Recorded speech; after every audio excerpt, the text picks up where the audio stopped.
वो हमारे रसोई घर में एक चीज के बारे में बहुत बखान करते, माने बहुत बढ़ाई करते।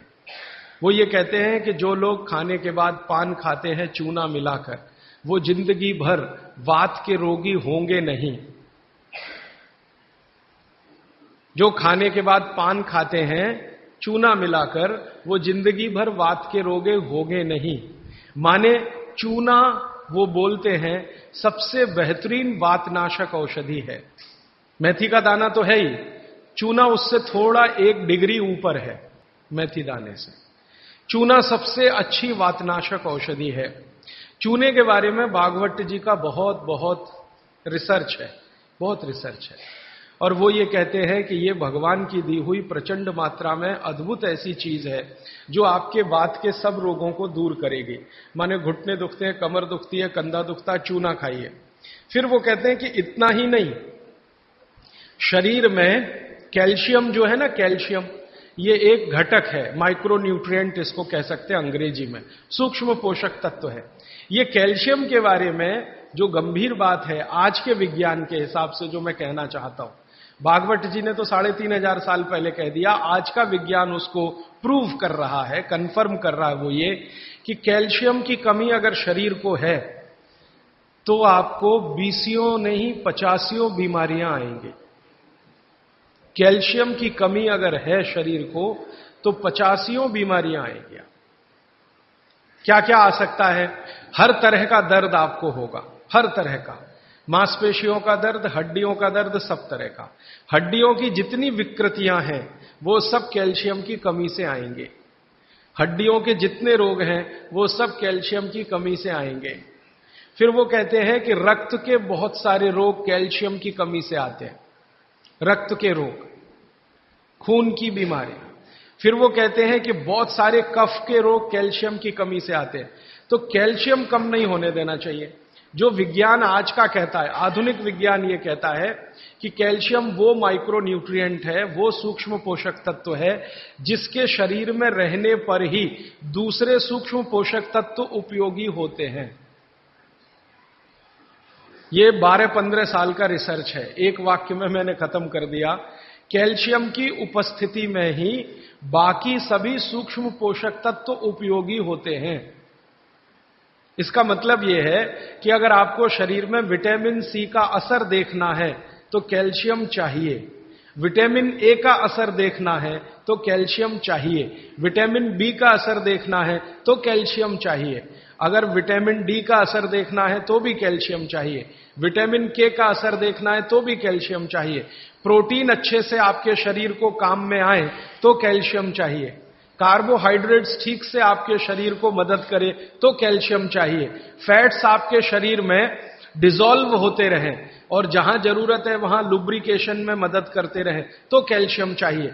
माने समझ लीजिए कि कैल्शियम अगर नहीं है तो शरीर में सब कुछ बीमारियां आने ही वाली हैं। इसलिए कैल्शियम की उपलब्धता शरीर को होनी ही चाहिए। अब इसके बारे में भागवत जी कहते हैं, आधुनिक विज्ञान ने अभी प्रूव किया, भागवत जी पहले ही कह गए कि हमारे शरीर की 40 वर्ष की उम्र तक, 40 से 45 वर्ष की उम्र तक जो कुछ भी हम खा रहे हैं इसी में से हमको कैल्शियम मिलता रहता है। सबसे ज्यादा कैल्शियम आप जानते हैं दूध में है, दूध, फिर दूध के बाद दही, दही के बाद मट्ठा, मट्ठे के बाद मक्खन, मक्खन के बाद घी, इन सब में भरपूर कैल्शियम है। फिर आपने खाया संतरा, मौसम्मी, नारंगी, अंगूर, द्राक्ष, जो भी खट्टे फल, आम वगैरह वगैरह, सब में कैल्शियम भरपूर मात्रा में है। फिर सबसे ज्यादा कैल्शियम फलों में माना जाता केले में है। केला भरपूर खाना चाहिए क्योंकि कैल्शियम का सबसे बड़ा भंडार है और आसानी से हजम होता है।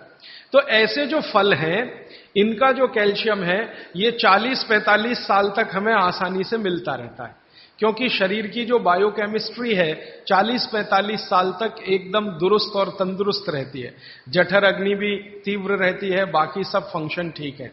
लेकिन जैसे ही 45 की उम्र खत्म होती है, माताओं को ये बात विशेष रूप से कह रहा हूं, बहनों को, माताओं को, जैसे ही आपकी 45 की उम्र पूरी होती है और आपका मेंसेस साइकिल बंद होता है, मासिक धर्म आपका बंद होता है, उसी समय आपको कैल्शियम हजम होना कम होना शुरू होता है। आप कितना भी ये सब चीजें खाएं, केला भी खाएं, ये भी खाएं, लेकिन कैल्शियम उतना पूर्ति नहीं करता, क्योंकि कैल्शियम को शरीर में डाइजेस्ट कराने वाला जो हार्मोन है वो तभी तक आपको है जब तक आपकी मासिक चक्र की शुरुआत है। मासिक चक्र बंद होते ही ये हार्मोन कम होता है। आप जानते हैं कई हार्मोन्स कम हो जाते हैं, तो कैल्शियम डाइजेस्ट होना बहुत मुश्किल होता है। तब आपको जरूरत पड़ती है कि बाहर से कैल्शियम लें। इसलिए सब माताएं इस बात को ध्यान दें और इसको गांठ बांध लें कि 45 की उम्र होते ही चूना खाएं, क्योंकि अतिरिक्त बाहर से कैल्शियम उसी से मिलेगा।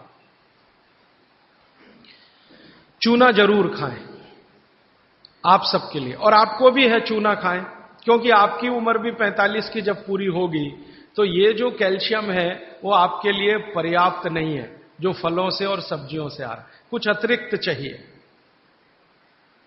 और चूंकि बाकी सब माइक्रो न्यूट्रिएंट्स कैल्शियम की उपस्थिति में ही काम आएंगे, इसलिए इस पर ध्यान दीजिए। तो शायद इसलिए इस देश में एक परंपरा विकसित हुई है पान खाने की। ये पान खाने की परंपरा बहुत वैज्ञानिक है, बहुत ही वैज्ञानिक।